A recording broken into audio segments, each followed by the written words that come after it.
Halo pemirsa, salam sehat untuk kita semua. Apa kabar Anda hari ini? Semoga selalu sehat, sejahtera kapanpun dan dimanapun Anda berada.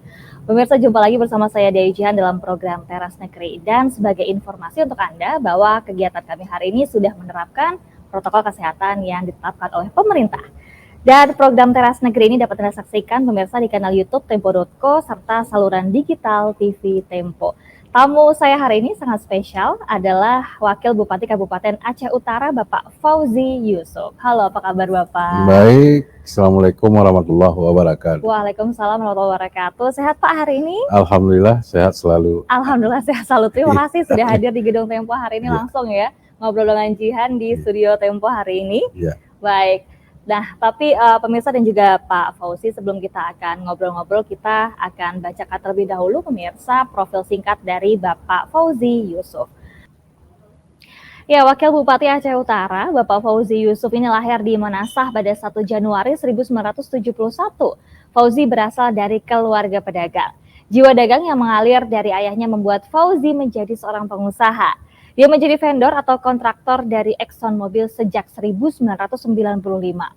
Pada tahun 2006 hingga 2010, Fauzi menjadi Ketua Asosiasi Vendor Kontraktor di lingkungan Exxon Mobil Aceh Utara. Di Pilkada tahun 2017, Fauzi menemani M. Thoib sebagai pasangan Bupati dan Wakil Bupati terpilih 2017-2022. Aceh Utara adalah sebuah kabupaten yang terletak di Provinsi Aceh, Indonesia. Ibu kota kabupaten ini dipindahkan dari Lok Sumawe ke Lok Sukon menyusul dijadikannya Lok Sumawe sebagai kota otonom. Kabupaten Aceh Utara memiliki luas kurang lebih 3.297 km persegi. Kabupaten ini tergolong sebagai kawasan industri terbesar di provinsi ini dan juga tergolong industri terbesar di luar Pulau Jawa. Khususnya dengan dibukanya industri pengolahan gas alam cair PT Arun LNG di Lok Sumawe pada tahun 1974. Di daerah wilayah ini juga terdapat pabrik-pabrik besar lainnya, pabrik kertas Kraft Aceh, pabrik pupuk AAF atau Aceh Asean Fertilizer, dan pabrik pupuk Iskandar Muda. Dalam sektor pertanian, daerah ini mempunyai unggulan reputasi sendiri sebagai penghasil beras yang sangat penting. Maka secara keseluruhan Kabupaten Aceh Utara merupakan daerah tingkat 2 yang paling potensial di provinsi dan pendapatan per kapitanya di atas paras 1,4 juta rupiah tanpa migas atau 6 juta dengan migas. Kegiatan ekonomi Kabupaten Aceh Utara didominasi oleh 2 sektor, yaitu sektor pertambangan dan penggalian, serta sektor industri pengolahan. Pada sektor pertambangan, sumur-sumur gas yang diolah PT Exxon Mobil Oil Indonesia tentu menjadi salah satu faktor keunggulan sektor ini. Dengan kontribusi sebesar 8,6 triliun rupiah pada produk domestik regional bruto tahun 2000, ia menempati peringkat pertama dengan disusul oleh sektor industri sebesar 4,7 triliun rupiah. Nah, Aceh Utara sekarang menempati bekas wilayah kerajaan Islam Samudra Pasai. Kesultanan Pasai menurut beberapa pendapat disebutkan sebagai kerajaan pertama yang mengadopsi sistem pemerintahan Islam di Nusantara. Kalau begitu kita langsung saja bahas bersama dengan Bapak Wakil Bupati Kabupaten Aceh Utara, Bapak Fauzi Yusuf. Pak Fauzi, pada saat Bapak ini terpilih begitu ya menjadi Wakil Bupati bersama dengan Bapak Haji M. Thoib gitu, visi dan misi yang Bapak usung ini adalah terwujudnya masyarakat Aceh Utara yang berbudaya, sejahtera, mandiri dan Islami atau bersemi begitu ya Pak ya? Bersemi. Yang jilid kedua begitu. Nah, mungkin boleh dijelaskan lagi lebih lanjut tentang jilid 2 ini seperti apa dan program-program apa yang sudah berlangsung hingga saat ini dan progresnya bagaimana Pak? Ya. Artinya kita langsung saja, artinya bersemi jilid 2, ada program-program yang periode lama Pak Bupati, jadi yang kita lanjutkan untuk periode kedua, apalagi di sini begitu kita masuk di pelantikan di 2017, ini di 2018 kita langsung ke pelayanan dasarnya, yaitu di kesehatan dan pendidikan. Kesehatan dan pendidikan. Iya, di kesehatannya kita fokus pertamanya di kesehatan. Jadi di kesehatan kita waktu itu di Aceh Utara di 27 kecamatan ada puskesmas sekitar 32 puskesmas di Aceh Utara di 27 kecamatan. Karena Aceh Utara jumlah kampung di 27 kecamatan di 852 kampung. Totalnya itu ya. Jadi terbanyak di Indonesia. Aceh Utara kampung di Aceh Utara. Jadi dari situ kita fokus di kesehatan dan pendidikan. Ini pelayanan dasar. Waktu itu makanya di 2018 kita langsung turun ke lapangan supaya untuk peningkatan angka kematian ibu dan anak supaya rendah. Jadi di situ di setiap puskesmas kita ada rumah tunggu. Jadi rumah tunggu disiapkan untuk ibu-ibu melahirkan bisa 1 atau 2 malam di rumah tunggu, baru dirawat di puskesmas supaya untuk melahirkan. Supaya untuk menjaga supaya angka kematian ibu dan anak lebih rendah. Bisa menurun gitu ya. Jadi Iya. tadi fokusnya kesehatan, terus kemudian pendidikan. Iya, Pendidikan ini seperti pelayanan dasar di apa? masyarakat. Pelayanan Iya. dasar, baik. Jadi di pendidikan malah kita utamakan terpencil, terpencil pendidikan. Malah saat ini ada guru bijak dan yang dilakukan di tingkat kabupaten dan tingkat kecamatan. Karena di tingkat level SMA terderajat udah di tingkat provinsi. Karena di Aceh Utara saat ini kemarin juga dapat award dari Serambi karena kita di Aceh Utara sudah ada guru penggerak. Guru penggerak? Iya, guru penggerak. Itu tugasnya apa Pak, guru penggerak? Guru penggerak ini mengontrol di seluruh lini supaya SDM masyarakat kita bisa optimal. Iya, gitu ya. ini yang kita harapkan. Oke, Dan juga di kualitas lain, apalagi Aceh Utara seperti kita lihat ini lumbung nih, lumbung pangan, gabah khususnya, karena Aceh Utara begitu luas lahan pertanian sekitar 38.000 lebih lahan pertanian, jadi kontribusi untuk Aceh 30-35% dari Aceh Utara. Ini sangat luar biasa. Karena berkehidupan masyarakat Aceh Utara di 100%, di 60-65% berkehidupan di pertanian gabah. Di 20%-nya di kelautan perikanan. Karena di 27 kecamatan, di 8 kecamatan hidup pesisir. Perikanan kelautan, tambak. Jadi pemerintah fokusnya ke situ dan bersemi tadi supaya masyarakat berbudaya, sejahtera, mandiri, dan islami. Jadi statusnya Aceh, syariat Islam. Jadi ini kita galakkan supaya masyarakat tetap menjaga keutuhan, supaya menjaga keislaman secara kafah setingkat kampung. Wow, baik. Tadi bersemi jilid 2. Bersemi jilid 2. Oke, baik. Nah Pak, ini pertanyaan selanjutnya seperti tadi sudah sempat dibahas sama Jihan di awal begitu ya, bahwa Aceh Utara ini menempati bekas wilayah kerajaan Samudra Pasai, betul ya Pak ya? Nah, kemudian apa saja sih yang dilakukan oleh Pemkab sendiri untuk mengangkat kembali sejarah dari apa yang dibanggakan oleh wilayah Aceh Utara ini? Ini satu kebanggaan karena di sini letaknya satu wilayah kerajaan Samudra Pasai. Ini ikonnya wisata religi nih, yang ada di Aceh Utara. Begitu ada Samudra Pasai, Sultan Malikus Saleh yang dikenal ke Timur Tengah. Ini Timur Tengah akan mengenang ini sejarah-sejarah. Karena di museum kita ada pengarah di situ, masa-masa Zheng He akan singgah di masa Sultan Malikus Saleh. Ini sangat panglima-panglima perang dunia singgah dulu. Masa-masa kesultanan Sultan Malikus Saleh.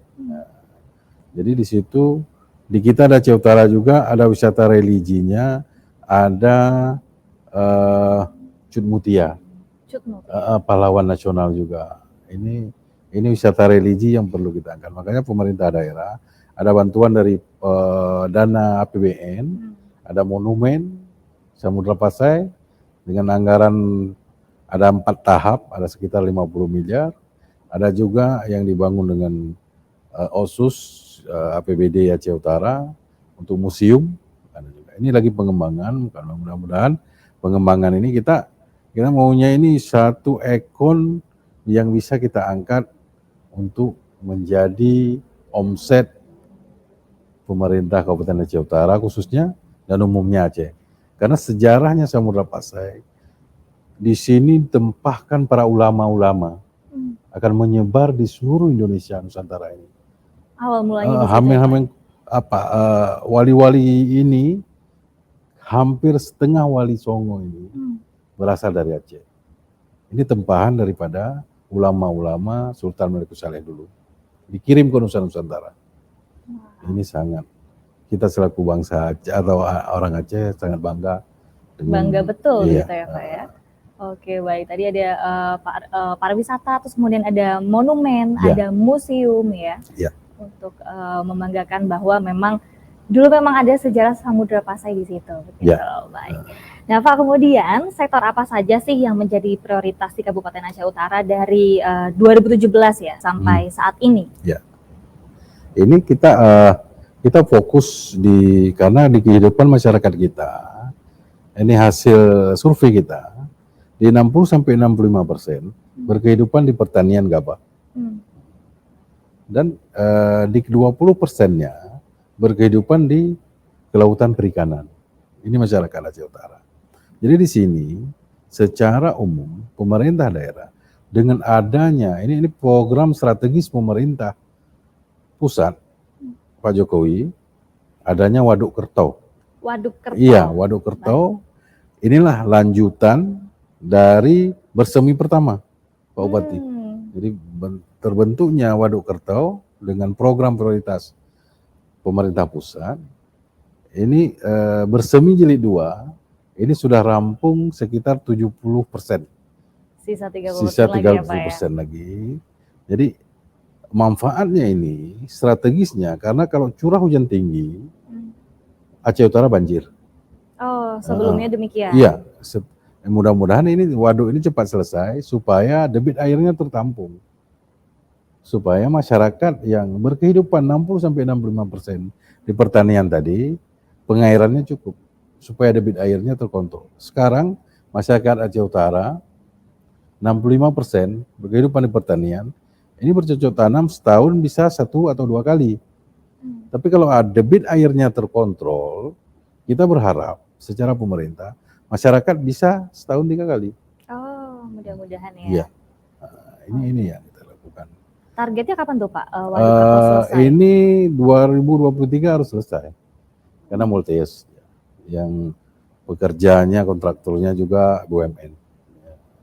Baik, itu ya tadi ya. Karena kembali didominasi 65% sektor pertanian gitu ya Pak ya. Makanya program kita ke depan, ini mudah-mudahan terwujud siapa pemimpin ke depan, supaya Aceh Utara dengan terkontrolnya debit air di Waduk Kertau ini, supaya di Aceh Utara terjadinya pengairan terpadu. Jadi terconnecting semua untuk pengairan sawah, supaya peningkatan pertanian gabah ini bisa ke Minapadi. Minapadi itu Minapadi. Jadi Minapadi, sistem Minapadi dia, padi, bawahnya ada ikan. Oh. Jadi panen ikan, panen padi. Oke. Ya, jadi keuntungannya double ya Pak ya? Keuntungan double supaya masyarakat bisa mengamalkan. Makanya di situ peran pemerintah supaya pemerintah ke depan bisa menstabilkan harga gabah masyarakat. Baik. Mungkin boleh dijelaskan lagi Pak, manfaat lain mungkin dengan adanya waduk ini, selain tadi di pertanian, ada yang bisa dipetik lagi nggak sih Pak dari adanya waduk tersebut? Sangat banyak. Di sini kan ini kebutuhan air ini kan bahan pokok. Ya. Tapi kalau debit airnya sudah memadai, setiap kecamatan punya embung-embung penampungan air. Selain bisa digunakan untuk pengairan pertanian, di situ bisa ke air bersih. Digunakan untuk air bersih. Jadi pengolahannya lagi. Ini bisa dilakukan karena ini bahan pokok. Betul. Ya. Dan di sini juga di PUPR kita juga melakukan ada beberapa hal seperti pembuatan jalan, rumah yang dilakukan, rumah duafa. Ini dilakukan juga di bawah PUPR juga. Baik. Jadi secara umum kita kontrol semua. Oke. Dipantau terus begitu ya Pak ya? Ya. Progresnya baik.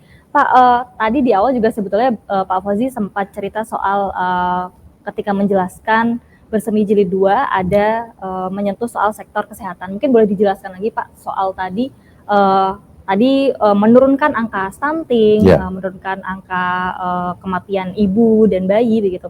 Kalau untuk penularan COVID-19 mungkin apa saja yang sudah dilakukan dan bagaimana progresnya hingga saat ini Pak? Ini kalau COVID-19 Aceh sangat rendah. Angka sangat rendah. Alhamdulillah.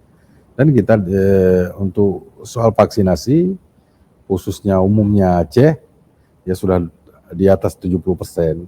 Kalau Aceh Utara 70,1% untuk vaksinasi. Makanya ini kita genjot juga, makanya pengontrolan ini kita tetap. Di setiap puskesmas seperti saya katakan tadi, ada rumah singgah. Dan di 852 desa atau kampung, ini bidan desa yang sudah CPNS, sudah PNS, ini sekitar 600 lebih. Jadi yang lainnya, yang tugas di puskesmas, kita tempatkan ke setiap kampung. Pagi masuk kampung, supaya terdata ke kesehatan masyarakat, sore pulang, begitu iya ditugaskan. Ada sekitar hampir 200-an yang ditugaskan langsung. Fungsinya untuk mengontrol itu. Untuk mengontrol, karena di dana desa, dia 10%-nya dianggarkan untuk kesehatan masyarakat. Jadi dalam pembahasan dana desa, ikut petugas kesehatan tadi ikut, supaya ada program-program yang bisa menuntaskan kesehatan masyarakat seperti tadi. Baik, tapi setelah dijalani mungkin Pak ada laporan-laporan atau kabar-kabar menggembirakan dari bidan-bidan yang sudah masuk ke kampung ini Pak? Kita kerja di 2018, 2019, di 2020 Aceh Utara jadi nomor 1 terpresentasi di tingkat provinsi. Baik. Angka kematian ibu dan anak terendah. Ini salah satunya. Hasil kerja bersama iya, ya. Baik. Oke, nah Pak Wazi, ini kita menyinggung soal bahwa sebentar lagi ini kita akan memasuki bulan Ramadan. Nah, tapi kita juga masih ada di situasi pandemi, meskipun sudah jalan 2 tahun, tapi masih belum betul-betul hilang begitu ya. Kira-kira di bulan Ramadan esok ada nggak sih Pak kegiatan-kegiatan yang mungkin masih dibatasi, atau ada agenda-agenda yang tahun-tahun sebelumnya menjadi budaya atau tradisi tapi sampai sekarang belum ada, mungkin adakah? Enggak, kalau istilah Aceh umumnya, khususnya Aceh Utara, biarpun masa pandemi, ini setiap masjid dan manasa-manasa normal. Normal. Seperti biasa, sholat tarawih, sholat berjamaah itu sudah seperti biasa. Jadi tidak ada klaster-klaster, tidak ada di Aceh. Saya lihat seperti itu dalam perjalanan di 2019 sampai 2021 kemarin. Berarti sudah berjalan seperti biasa, normal. Berjalan normal ya Pak. Jadi adat dan tradisi Aceh ini menyambut bulan Ramadan. Ini kan ada megang. Megang yaitu apa itu Pak? Potong lembu. Potong lembu, jual daging, jual daging megang. Jadi istilah Aceh kita ada megang kecil, megang besar. Jadi megang kecil 2 hari sebelum puasa, megang besar 1 hari sebelum puasa. Jadi ini tradisi adat. Sebelum puasa 2 hari megang, mau lebaran 2 hari megang. Sebelum masuk Ramadan dan sebelum Idul Fitri berarti? Iya. Ini masih berjalan tahun ini? Udah turun-temurun ini. Dari nenek moyang kita udah turun. Dan tahun ini nggak ada pembatasan juga ya Pak ya? Sudah berjalan normal? Sudah berjalan normal, insya Allah berjalan normal. Makanya persiapan. Dan di Aceh juga bulan puasanya kan berlaku hukum syariat di sana. Jadi setiap bulan puasa warung baru boleh buka setelah asar. Setelah sholat asar baru boleh buka. Nanti maghrib tutup. Setelah tarawih baru bisa buka sampai sahur. Baik. Wah, kalau ada yang melanggar, ini ada Satpol PP akan ditindak. Itulah hukum syariat tadi. Hukum syariat yang ditegakkan ya. Baik. Oke. Nah, Bapak Fauzi, sebagai wakil Bupati terpilih begitu ya, apa sih kira-kira hal-hal yang harus Bapak selesaikan di akhir periode ini? Kemudian apa yang akan Bapak siapkan untuk ke depannya? Ya, seperti tadi, memang sebenarnya kita siapkan ini karena kan kita udah polanya seperti tadi, 65% berkehidupan masyarakat di pertanian gabah tadi, 20% di kelautan perikanan. Jadi konsep kita setelah waduk ini selesai, debit airnya terukur, supaya langkah ke depan Aceh Utara terjadinya pengairan terpadu, terconnecting di seluruh persawahan yang ada di Aceh Utara, supaya masyarakat bisa setahun 3 kali bercocok tanam. Baik. Dari situ pemerintah daerah ke depan, kalau pengairan terpadu terjadi, pemerintah daerah akan membuat satu perda atau perbub. Harga gabah masyarakat harganya seperti ini. Jadi pemerintah akan membuat stabil harga. Inilah tugas pemerintah sebenarnya. Menstabilkan harga Supaya gabah. masyarakat dimakmurkan. Ya. Itu setelah nanti waduk ini jadi ya Pak ya? Ya. Jadi kalau sekarang kan masih, ya mudah-mudahan ke depan bisa langsung kan, bisa langsung. Karena pengukuran debit air ini penting. Ya, mudah-mudahan berjalan lancar Pak sampai nanti akhir Insyaallah. jadi, amin. Nah, kira-kira dari Pak Fauzi sendiri ada nggak sih yang ingin disampaikan kepada pemerintah pusat begitu ya, untuk mendongkrak perekonomian di Aceh Utara, Pak? Ini kalau kita bercerita karena Aceh umumnya, khususnya Aceh Utara, sebelum pemekaran Lok Sungai dan Birun, itu Aceh Utara julukannya petrodolar dulu.